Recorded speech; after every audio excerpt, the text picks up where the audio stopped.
I understand there's news around about biocontrol of wild rabbits and the benefits delivered. $70 billion in economic benefits to Australian agriculture from biocontrol against rabbits, against wild rabbits. We've used myxomatosis in the 1950s, we used rabbit hemorrhagic disease in the 1990s, still both continuing today to kill rabbits. And that's a big number for people to remember and take stock of. $70 billion over 60 years in economic benefits. Biocontrol is working. So how does that $70 billion express itself in real terms for the everyday person? Well, it's benefits to agriculture, primarily the sheep industry and the beef industry. So you've got increases in agricultural productivity. So that's more wool, more meat, also great environmental benefits. What happened is that the biocontrols killed so many rabbits, up to 90% at first instance, that in some cases the pastures were rabbit-free for the first time in a generation. And rabbit-free pastures meant more grass for the cattle and sheep to eat, and that just turned into millions of dollars. Fantastic. Last time we spoke, you were optimistic about the future of biocontrol of rabbits. What's in the pipeline and what can producers look forward to? The Invasive Animals CRC has secured 5 years of funding till 2017 through our partners, including the Australian Government, and investment from Australian Wool Innovation and Meat and Livestock Australia. And we're having a rabbit biocontrol program full steam ahead.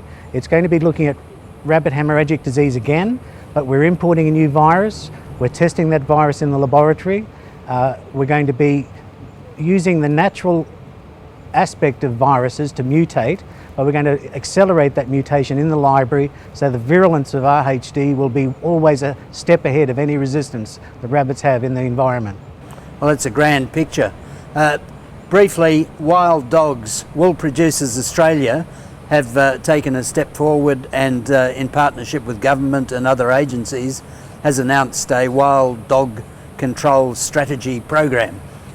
Do you welcome this and do you think it's a very important thing at this stage? Invasive Animals CRC is part of this cooperative, collaborative effort to control wild dogs.